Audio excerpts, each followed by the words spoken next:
마가복음 1장 1절 일단 한 구절인데요. 우리 다 같이 한 목소리로 봉독하길 원합니다. 시작. 하나님의 아들 예수 그리스도의 복음의 시작이라. 아멘. 할렐루야. 반갑습니다. 우리 함께 인사 나누길 원합니다. 참 잘 오셨습니다.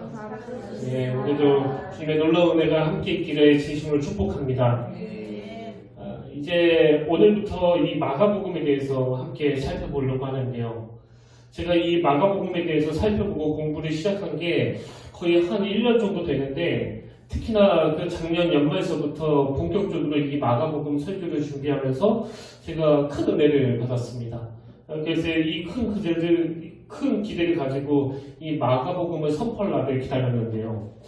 이제 오늘부터 하나하나 이 마가복음 말씀을 살펴볼 동안에 하나님께서 참 은혜로 인도해 주시라고 믿습니다. 이런 기대감을 가지고 우리가 같이 이 마가복음을 살펴보면 좋겠는데요. 먼저 이 마가복음의 배경을 말씀드리자면, 이 마가복음의 저자는 베드로의 통역관으로 알려져 있는 이 요한 마가라는 인물입니다. 그리고 이 마가복음의 수신인은 그 당시 로마에서 했던 그 성도들인데요. 그 당시 이 로마에서 했던 성도들은 큰 핍박을 당하던 중이었습니다. 여러분이 다 아시지만 AD 64년에 그 로마에서 대화재 사건이 발생하지 않았습니까? 그런데 이 대화재 사건이 일어나고 어떤 흉흉한 소문이 번져나갔는가 하면은 그 당시 로마 황제였던 이 네로가 이 화재를 저지른 거다.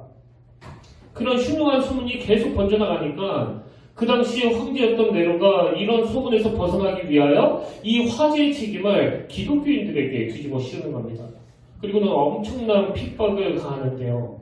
그 과정에서 수많은 기독교인들이 가혹한 고문을 당하고 학살을 당하는 이런 끔찍한 역사를 가지고 있지 않습니까? 이렇게 너무나 위축되어 있던 그런 상황에서 이 마가복음은 그 로마에 있는 위축된 성도들에게 보내는 편지예요. 그런데 절망에 있던 이런 로마의 그 성도들을 위해서 쓰여진 이 마가복음이 말씀을 어떻게 시작합니까? 마가복음 1장 1절 하나님의 아들 예수 그리스도의 복음의 시작이라. 아멘. 여러분, 여기 나오는 복음의 시작이라 할 때 이 시작이라는 단어는 헬라어로 아르케라는 단어인데요. 이 단어는 시간상의 처음 혹은 기원이나 원리상의 처음, 이런 뜻을 가진 단어입니다. 그러니까 이 아르케라는 단어의 의미를 좀 드러내면서 다시 해석을 하자면 이렇게 해석할 수 있습니다. 하나님의 아들 예수 그리스도의 복음 인문이다. 이런 타이틀로 마가복음 1장 1절이 선포되는데요. 근데 저는 여기 나오는 이 아르케라는 단어에 참 주목을 하는데, 왜 그러니까 하니까 이 아르케라는 단어는 창세기 1장 1절과 연관이 있는 단어이기 때문에 그렇습니다. 자, 창세기 1장 1절에 태초에 하나님이 천지를 창조하시니라. 여기 나오는 이 태초의 이 부분을 70인용이라는 그 헬라어 성경에서 보면 아르케라는 단어로 이렇게 번역을 하는데, 지금 마가복음 1장 1절에서 이 아르케라는 단어로 이 마가복음이 시작되고 있다는 게 저에게는 굉장히 흥미로운 대목이었습니다. 왜 제가 이 단어에 주목을 하는가 하니까, 창세기 1장에 나오는 태초에 이 아르케 이 단어를 사용하던 그 당시 상황, 그 정황하고 지금 마가복음의 수신자인 로마에 살던 그 성도들의 상황하고 비슷한 점이 좀 있는 겁니다. 어떤 점이 비슷한가 하니까, 자, 창세기 1장 1절과 2절을 제가 묶어서 한번 읽어드리겠습니다. 태초에 하나님이 천지를 창조하시니라. 땅이 혼돈하고 공허하며 흑암이 깊음 위에 있고 하나님의 영은 수면 위에 운행하시니라. 지금 하나님께서 온 세상의 시작을 선포하시던 그 상황을 뭐라고 표현합니까? 혼돈과 공허와 흑암의 상태였다. 그렇게 기록하고 있는데요. 근데 여러분, 지금 로마에 있는 성도들이 대화재 사건의 주범이라는 누명을 쓰고 핍박을 당하고 함께 신앙생활을 하던 동료들이 죽어나가고 막 고문을 당하고 있는 이 절망적인 상황이, 이게 딱 혼돈과 공허와 흑암의 상태 아닙니까?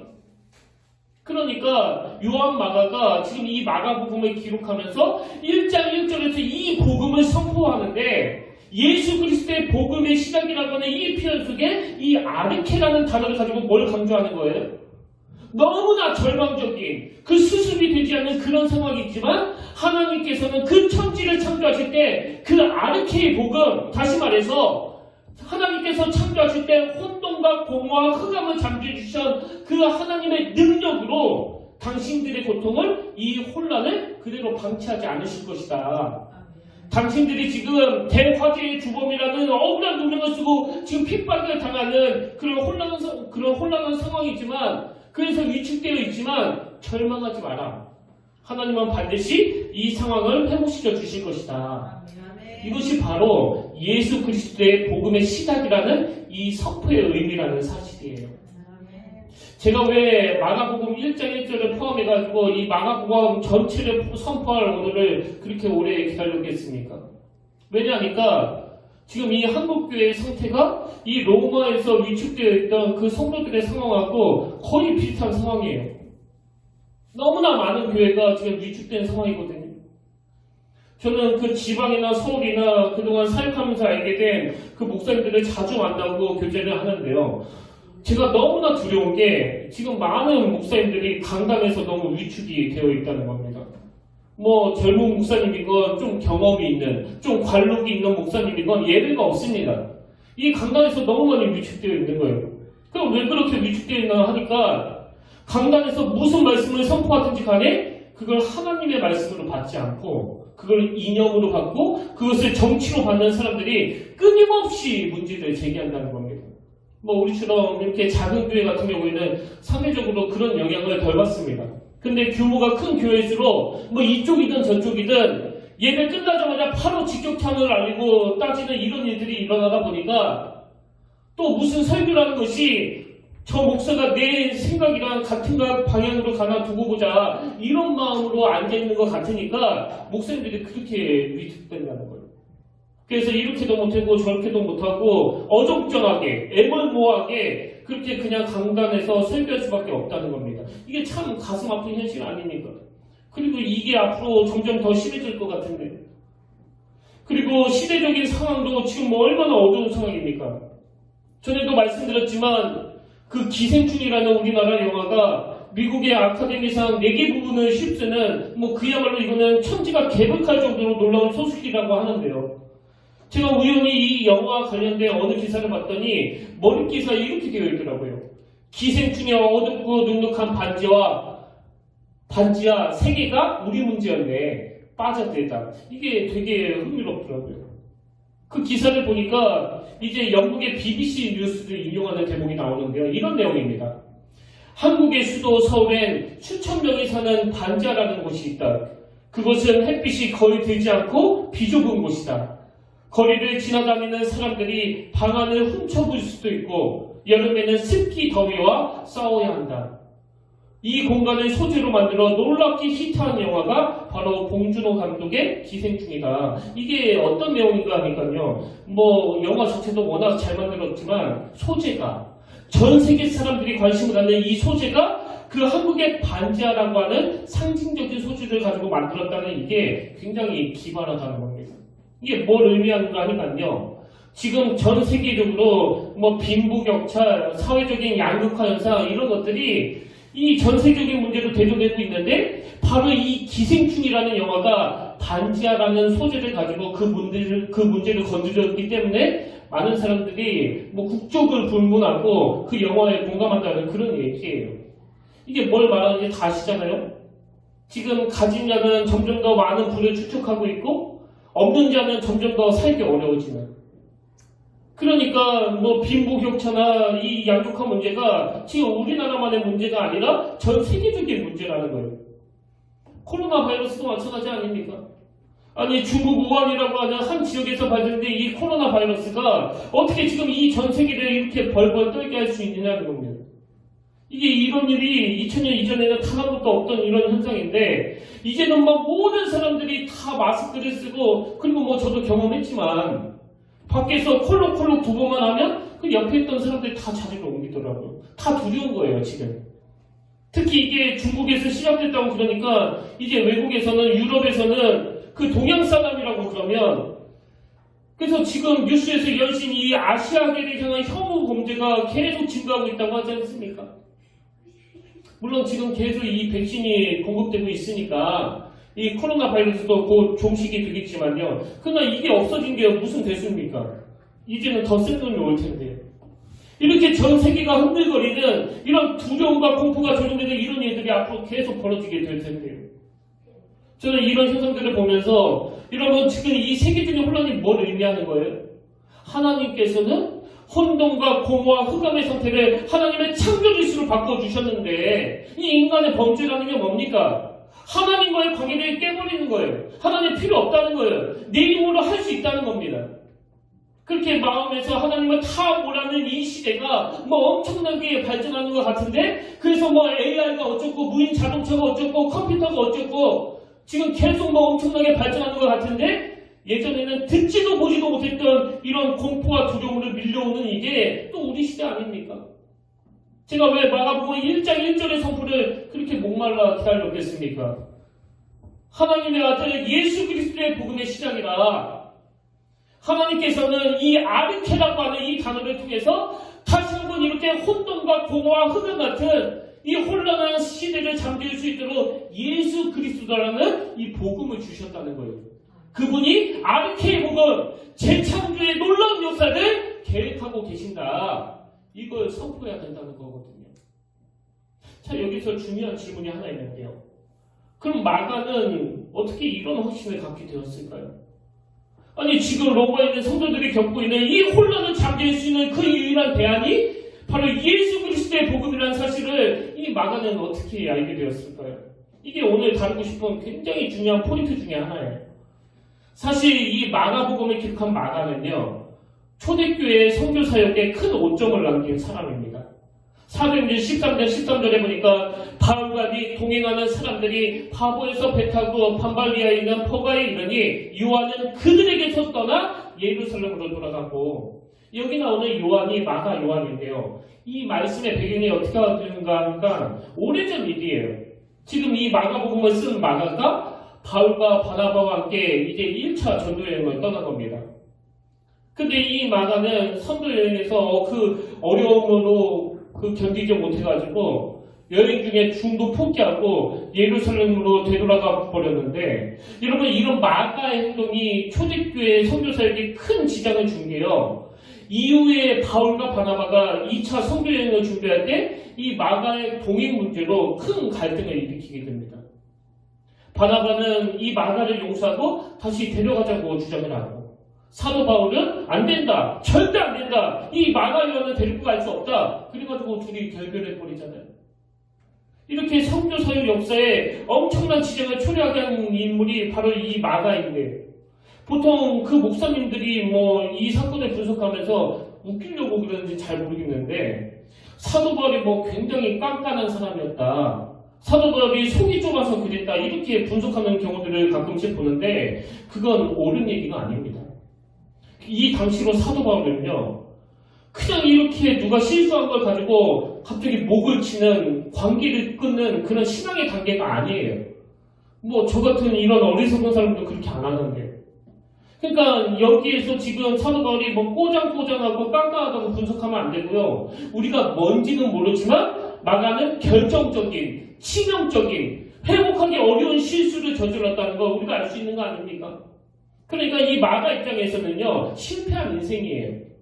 아니 그 당시 이 사도 바울의 위상을 생각하면요. 그 영향력이 있던 사도 바울이 낙인을 찍어버렸는데 어떻게 회복이 됩니까? 영적으로 말하면 끝난 인생이에요. 근데 이렇게 실패한 인생이었던 이 마가가 어떻게 마가복음이라는 이 놀라운 복음서를 기록하게 되고요. 그리고 대략 한 12년쯤 지난 시점에 골로새서 4장에 보니까 이 사도 바울이 이제 로마에 투옥이 됐다는 사실을 말하면서 이 마가와 함께 갇혀있다는 그런 표현도 나옵니다. 골로새서 4장 10절 나와 함께 갇힌 아리스다고와 바나바의 생질 마가와 그리고 특별히 뭘 부탁합니까? 이 마가에 대하여 너희가 명을 받았으매 그가 이르거든 영접하라. 회복이 됐다는 거 아닙니까? 심지어는 디모데후서 4장 10절 11절 대만은 이 세상을 사랑하여 나를 버리고 데살로니가로 갔고 그레스게는 갈라디아로 디도는 딜마디아로 갔고 누가만 나와 함께 있느니라. 그 다음 보세요. 내가 올 때에 마가를 데리고 오라. 그가 나의 일에 유익하니라. 관계가 회복된 정도가 아니고요. 아주 신뢰하는 인물로 마가가 회복되어 있는 겁니다. 심지어는 베드로전서 5장에서 이 베드로가 그를 얼마나 신뢰하는가 보니까 베드로전서 5장 13절입니다. 택하심을 함께 받은 바벨론에 있는 교회가 너에게 무난하고 내 아들 마가도 그리하느니라. 완전한 회복이 일어났다는 거 아닙니까?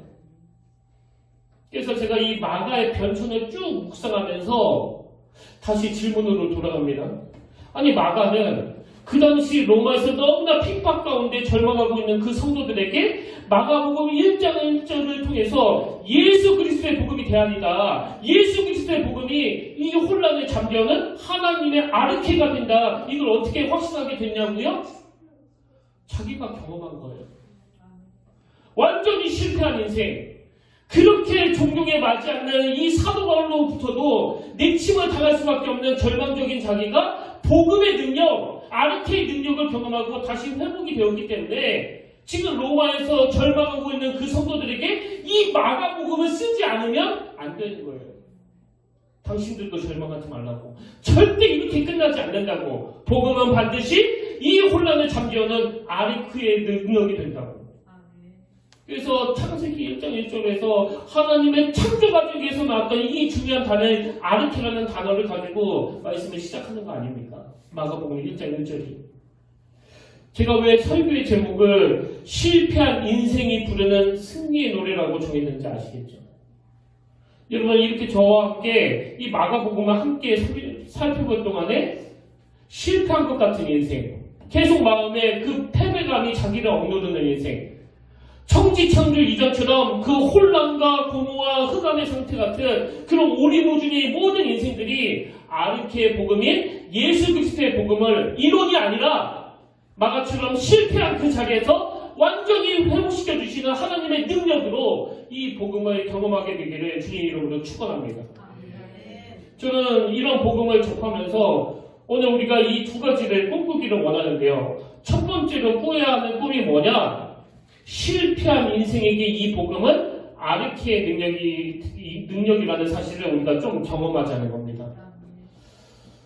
제가 목회를 하면서 참 가슴이 아픈 게요. 그 성도들 중에 이 실패감으로 아파하는 분이 너무나 많으세요. 그리고 그 로마에 있던 성도들처럼 상황에 놀려가지고 위축이 돼 그렇게 주눅들어 사시는 크리스천들이 너무 많으세요. 여러분 이렇게 위축이 되고 또 스스로가 그 패배감으로 나는 실패한 인생이라고 그렇게 되뇌이면서 사는 크리스천들이 막 너무 많다는 게 뭘 의미합니까? 예수 잘 믿으면 더 이상 실패감이 없다라는 게 아니라는 거예요. 여러분 예수 잘 믿으면 더 이상 실패가 없고 고난이 없는 자리로 들어간다는 그런 뜻이 아니고요. 우리가 이 고난에 대한 발상을 좀 바꾸자는 겁니다. 지금 내가 겪고 있는 이 고난이야말로 이 복음의 아르케를 경험할 수 있는 도구가 될 수 있다는 사실을 우리가 이 고난을 접할 때마다 이 생각의 발상을 좀 바꾸자는 거예요. 뭐 고난이 없으면 축복이고 고난이 있으면 이게 무슨 피해야 되는데 그냥 재수없이 우리가 이런 일을 겪는 거고 이렇게 생각하는 것 자체가 너무나 비복음적이에요. 여러분 다 아시는 그 포항공대 그 포스텍이라고 그러죠. 제가 예전에 그 포항공대 총장님의 인터뷰 기사를 읽었는데 이분이 미국의 구글 본사를 방문했다가 자기가 경험한 감동을 이야기하는 대목이 나오더라고요. 거기 구글에서는요 fail fast 빨리 실패해라 이런 독특한 철학을 가지고 있다는 겁니다. 이분이 구글에 방문했더니 곳곳에 포스터가 붙여있는데 뭐라고 적혀있나 하니까 Think big, fail fast, do it now. Think big, fail fast, do it now. 그러면서 이제 이 총장님의 인터뷰 내용을 한번 들어보십시오. 실패를 인정하면 파티를 열어주고 빨리 인정하면 상도 준다더군요. 실패를 경험의 일부로 생각하면 더 담대하게 도전을 할 수 있다는 게 이 구글의 생각입니다. 여러분 그 구글 본사에 이런 글을 담은 포스터가 왜 여러 군데 붙어 있을까요? 구글이라는 회사는 그 실패를 보는 이 생각의 발상이 다르니까 이런 일이 가능한 거 아닙니까?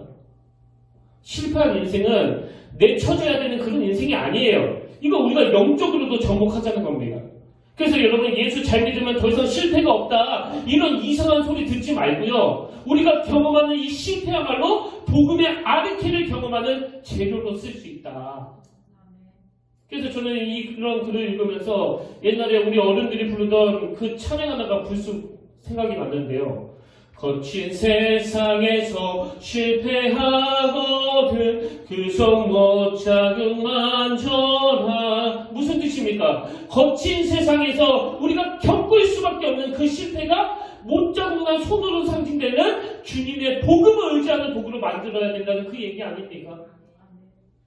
그리고 또 제가 어느 글에서 읽다 보니까요, 그 아름답다라는 그 순우리말에 여러 가지 어원이 있다는 내용의 글을 제가 읽었는데, 여러분 이 아름답다라는 순우리말의 여러 어원 중에 하나가 아름답다는 것은 아름답다래요. 아름답다. 그러니까 이 아름다움은 아름다움인데요. 이게 무슨 뜻인지 그 내용도 한번 들어보십시오. 알아본 사람, 그러니까 병으로 막 아프고 내가 병을 앓고 있다는 그 아름이에요. 알아본 사람, 아름을 경험한 사람에게서 참된 아름다움을 발견할 수 있습니다. 끙끙 앓는 것은 아픔이고 아픔은 상처가 되고 상처는 흔적을 남기게 됩니다. 그런데 아름의 흔적이 세월이 지나면서 점점 아름다운 추억으로 바뀌어간다는 것입니다. 아픔밖에 없어 보이는 우리네 인생도 진주주구이처럼 아픔과 상처로 끝나는 것이 아니라 아름다움을 낳게 될 줄로 믿습니다. 저는 이 글을 읽으면서요, 여러분 이거는 반쪽짜리 진리예요. 여러분 이 아름이 모두에게 아름다움으로 연결되는 게 아닙니다. 사실 현실을 보면은요, 이 아름이 추함으로 연결되는, 이 아름이 초라함으로 연결되는 경우가 훨씬 많습니다. 근데 모든 아름을 아름다움으로 바뀌게 하는 하나님의 능력, 이 복음의 아르케가 우리 중심에 있을 때 이 아름이 아름다움이 될 수 있다는 겁니다. 그리고 보면은 제가 이 강단에서 간증하는 게 다 그런 거 아닙니까? 과거에 내가 아팠던 거, 내가 알았던 모든 것들이 얼마나 아름다움이 되는지 제 간증이 다 그런 거 아닙니까? 지금도 아파요. 지금도 앓고 있거든요. 이 시대의 목사로 살아가는 것 자체가 아름이에요. 누가 꼭 괴롭히지 않아도 그냥 삶 자체가 아름이에요. 근데 제가 해야 되는 놀라운 인생의 숙제가 뭡니까? 지금 내가 겪고 있는 이 아름을 추함으로, 초라함으로, 열등감으로 전락시키지 아니하고 이 아르케라는 복음으로 말미암아 이 아픈 가슴앓이를 아름다움으로 바꾸어낼 책임이 예수 믿는 우리에게 있는 거 아닙니까? 사실 제가 예전에 청소년 사역할 때는 미처 몰랐는데요. 이제 어른 목회를 하다가 보니까 이제 서서히 그 어른들의 아픔이 보여요. 나이 들어가시는 모든 어른들은 다 아픕니다. 뭐 젊은 시절이 화려했던 분들일수록 더 아픈 것 같아요. 이제 60대가 넘어가시고 70대가 되시고 또 80대가 되면서 옛날 같은 그 젊은 시절의 싱싱함은 없어지고 마음의 그 상실감은 더 커져만 가고, 그래서 요즘에는 제가 이 어른들을 위한 기도가 점점 많이 나옵니다. 하나님, 저들의 아름이 나이가 들어갈수록 내려놔야 되고 또 포기해야 되고 주목에서부터 벗어나야 되고 은퇴해야 되고 하는 이 모든 아름이 초라함으로 변질되지 않도록, 저들의 아름이 인생의 아름다움으로 변화될 수 있도록 이 복음의 아르케가 저들을 주관하여 주시길 원합니다. 저의 마지막이 또 여러분의 마지막이 이 초라함으로 변질되지 않으려면 여러분 복음의 아르케를 붙잡아야 돼요. 그 아름이 아름다움으로 변화되어 갈 수 있도록. 그래서 그 실패자 마가가 주옥 같은 이 마가복음을 쓸 수 있는 원동력은 이 복음에서 얻었던 것처럼 우리도 계속 삶 속에서 이 복음을 경험할 때 내가 초라해지지 않을 뿐더러 우리의 실패도 그렇게 아름다움으로 승화될 줄로 믿습니다. 그런가 하면 두 번째로 우리가 꿈꿔야 되는 게 뭐냐, 하나 더 있는데요. 그 사실을 세상에 전하자는 거예요. 어떤 사실입니까? 실패한 인생에게 이 복음의 아르케는 능력이 된다는, 내가 경험한 그 사실을 세상에 좀 알리자는 거예요. 이게 마가복음을 기록한 이 마가의 귀함 아닙니까? 오늘 우리나라뿐만 아니라 전 세계적으로 너무나 어렵고 너무나 절망적이고 너무나 혼란스러운 소식이 전해지는 이 시대에 예수 믿는 우리는 희망을 전할 사명, 그들의 복음으로 일으킬 사명, 이 사명을 부여받았다는 사실을 여러분 기억하셔야 됩니다. 여러분이 아시지만 마가복음 1장 1절에 하나님의 아들 예수 그리스도의 복음의 시작이라 할 때 이 복음은 헬라어로 유앙겔리온이에요. 유앙겔리온. 그리고 이 유앙겔리온은 영어로 말하면 굿뉴스, 굿뉴스 아닙니까? 기쁜 소식. 이 유앙겔론이라는 단어의 유래에 대해서는 제가 예전에도 설명을 드렸지만요. 주전 490년경에 그 아테네라는 나라가 페르시아의 그 침략을 받아가지고 그 마라톤 평지에서 전투를 벌이고 있었는데, 여러분 그 당시 이 아테네 군사들은요, 그 전투에서 절대 열세예요. 절대 이길 수 없는 그런 상황인데 아테네 군사들이 막 목숨을 걸고 싸워가지고 그 전투에서 승리를 거둡니다. 그 당시 아테네 시민들은 이 전투 결과에 막 가슴을 졸이면서 기다리고 있었는데요. 왜냐하니까 그 당시 이 전쟁에서 패하면은 그 패한 나라의 사람들은 그 노예로 전락하게 되니까 자기들의 운명이 걸려 있거든요. 그래서 이제 이 전투가 어떻게 되었느냐고 막 노심초사하면서 기다리고 있는데, 한 병사가 이 승리의 소식을 이 아테네 사람들에게 전하려고 어마어마하게 먼 거리를 사력을 다해 달려갑니다. 그리고는 한마디를 외쳐요. 우리가 승리했습니다. 우리가 이겼습니다. 그 한마디를 선포하고는 쓰러져 죽습니다. 여러분 다 아시지만 이 기쁜 소식이라는 유앙겔리온이라는 단어의 유래도 여기에서 나왔지만요. 그 올림픽의 꽃이라고 하는 마라톤의 유래가 또 여기서 나왔다고 알려져 있지 않습니까? 저는 여러분에게 이 사명이 있다고 생각합니다. 우리는요, 이 젊은 병사예요. 우리는 메시지를 가지고 있는 사람이에요. 지금 모두가 다 절망하고, 모두가 다 한국교회 끝났다고 그러고, 모두가 다 이제 희망 없다고 그러고, 모두가 다 우리에 쓰러져 가고 있을 때, 우리는 유앙겔리온, 우리는 이 기쁜 소식, 굿뉴스를 전하는 사명이 있다. 저는 이 마가복음을 공부하면서 막 전의를 불태우게 되더라고요. 어떤 경우를 해도 내가 좌절하지 않을 것이다. 좌절했다 했다 하더라도 다시 회복이 될 것이다. 왜? 나에게는 이 병사가 가진 사명이 있기 때문에, 이 굿뉴스를 전해야 되기 때문에. 그래서 뭐 제가 절망해가지고 우울증에 걸려서 죽어버렸다. 여러분 이것만큼 불경한 종은 없습니다. 그렇기 때문에 힘을 내는 거거든요. 어제 절망했는데 오늘 다시 회복할 수 있게 만드는 예수 그리스도의 아르케의 복음. 오늘 저와 여러분이 앞으로 이 마가복음을 함께 살펴나가면서 예수 그리스도의 행적을 함께 공부하면서 저와 여러분 모두가 이 아르케의 복음의 능력을 맛보게 되시길 바랍니다. 그리고 그걸로 끝내시면 안 됩니다. 그 경험한 아르케를 가지고 선포해야 돼요. 그 아테네 병사처럼 예수 그리스도께서 승리하셨다고, 우리도 승리할 거라고. 그렇기 때문에 이렇게 절망만 하고 좌절하고 있으면 안 된다고. 저는 이 마가복음의 구주를 보면서 너무나 은혜가 되는 대목이 있었는데요. 이제 저자 마가가 맨 처음에 마가복음 1장 1절에서 예수님이 그리스도라는 사실을 선포하지 않습니까? 하나님의 아들 예수 그리스도의 복음의 시작이라. 그리고는 이제 중간쯤 마가복음 8장에서 유대인을 대표하는 베드로의 고백이 나오는데, 자 8장 29절을 한번 보십시오. 또 물으시되 너희는 나를 누구라 하느냐? 베드로가 대답하여 이르되 주는 그리스도이시니라. 그렇게 하고 이 마가복음이 어떻게 끝나는지 아십니까? 마가복음 1장 1절에서 선포된 주는 그리스도시라는 이 놀라운 선포가 중반쯤에 이 유대인이었던 베드로를 통해서도 선포가 되지만, 마가복음 끝부분에서는 이방인을 대표하는 로마의 권력자 백부장의 입에서도 선포가 됩니다. 자, 마가복음 15장 39절. 예수를 향하여 섰던 백부장이 그렇게 승리심을 보고 이르되 이 사람은 진실로 하나님의 아들이었도다 하더라. 아멘. 마가복음이 이렇게 끝나요. 뭘 의미합니까? 복음의 확장이에요. 우리 시대에 범할 수 있는 가장 무서운 죄는요, 이 복음을 경험하지 못하는 거예요. 또 경험할 때 했다 하더라도 그걸 확장시키지 않고 가둬두는 겁니다. 저는 이 복음의 확장이라는 이 사명이 저와 여러분에게 가슴을 벅차게 하는 도전이 되고 꿈이 되고 비전이 되기를 바랍니다. 그 아테네 병사처럼. 이제 우리는 이 사명을 가지고 일어서야 돼요. 달려가야 돼요. 힘을 얻어야 됩니다. 좌절하면 안 됩니다. 좌절해도 빨리빨리 회복하셔야 돼요. 이건 저한테 하는 다짐이에요. 저는 오늘 결론을 맺으면서 어느 젊은 부부의 간증을 읽어드리고 말씀을 마무리하기를 원하는데요. 임신 중독과 함께 귀하게 얻은 아기가 그 9승 9개월이라고 입술과 인중과 입천장, 잇몸이 갈라지는 병을 앓고 있는 이 아이를 키우고 있는 젊은 부부의 고군분투를 한번 들어보십시오. 빠른 힘이 부족한 아이에게 먹이는 것이 문제가 되었습니다. 우리 부부와 아이는 매일 땀이 범벅이 될 정도로 99개월 전용 젖병으로 연습하고 먹이며 그렇게 시간을 보내고 있습니다.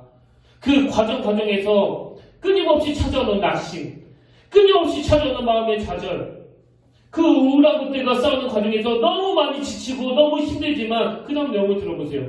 아기와 씨름하는 그 어려움 중에서도 마태복음 5장 4절 애통하는 자는 복이 있나니 그들이 위로를 받을 것이며, 이 말씀을 통해 주시는 위로하심에 우리는 다시 한번 힘을 내었습니다.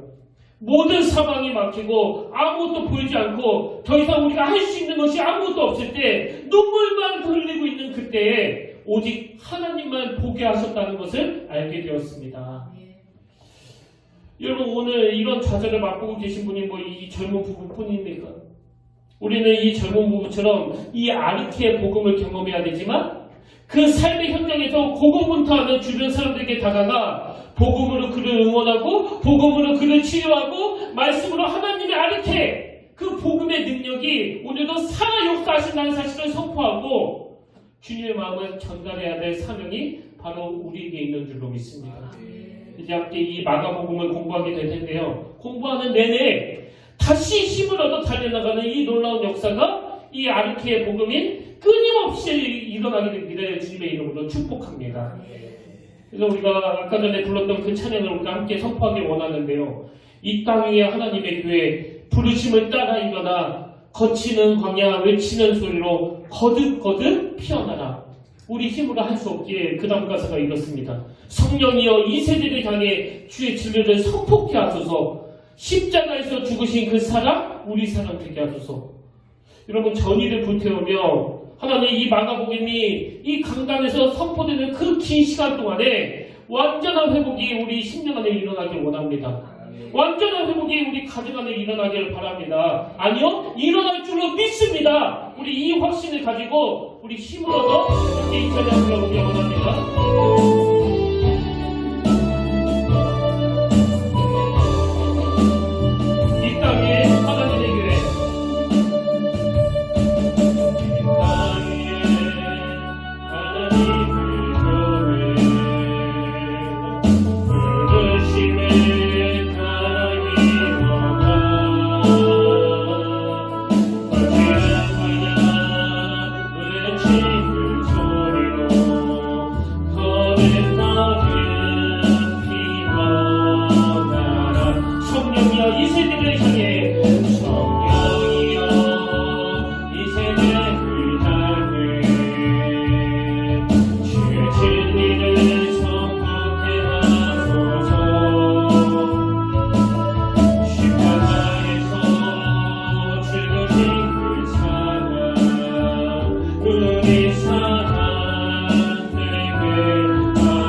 오늘 다시 일어나 힘을 얻어 달려가기를 원합니다.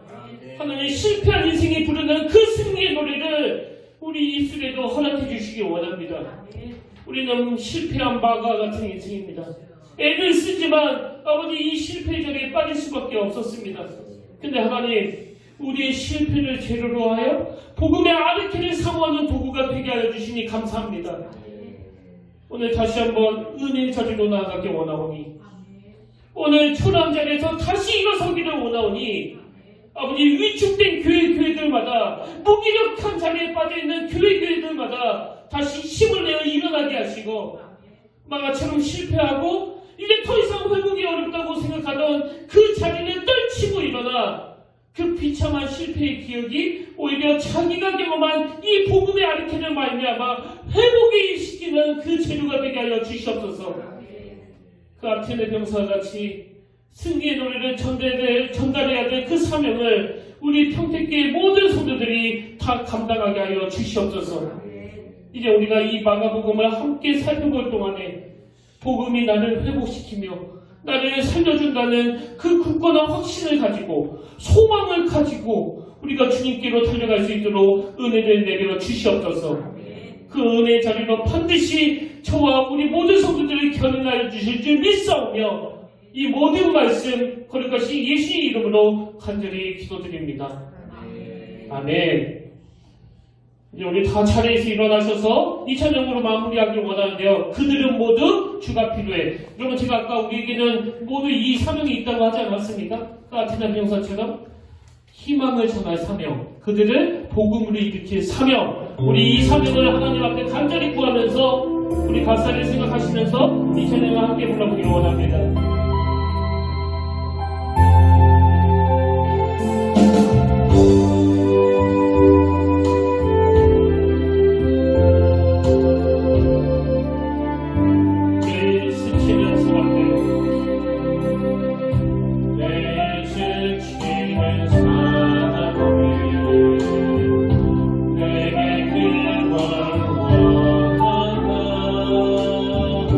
거룩한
너무 많이 우울합니다. 현실을 보면 어두운 소식이 이곳저곳에서 들려집니다. 망할 것 같습니다. 그러나 오늘 실패한 마을을 통하여 부르는 그 승리의 노래를 허락해 주시니 감사드립니다.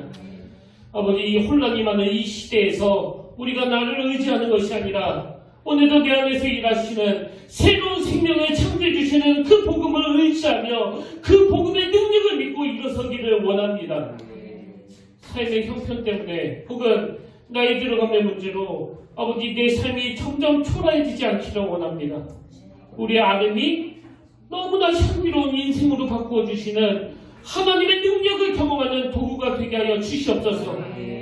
이제 오늘부터 시작한 이 마가복음 말씀이 매 주일마다 선포될 때 아버지 종의 입술에서는 그 복음의 능력이 나타나게 하시고 그 선포를 듣는 모든 성도들에게는 이 복음의 능력을 경험하고 이 복음의 능력으로 살아내는 말로 다 할 수 없는 놀라운 능력의 원동력이 되게 하여 주시옵소서. 이번 한 주간 내내 복음을 묵상하고 이 복음을 사모하고 복음으로 일어났던 이 마가를 우리가 생각하면서 그가 부르는 이 승리의 노래가 우리 입술에서도 흘러나와 그 사명의 길을 향하여 뚜벅뚜벅 발걸음을 옮기는 너무나 아름다운 믿음의 성도님들이 다 되게 하여 주시옵소서.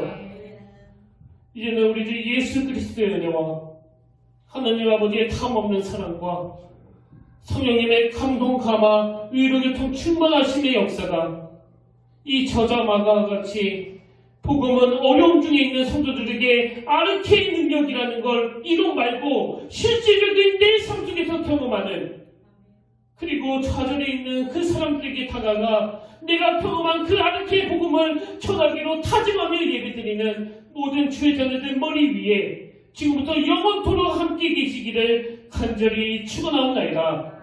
아멘.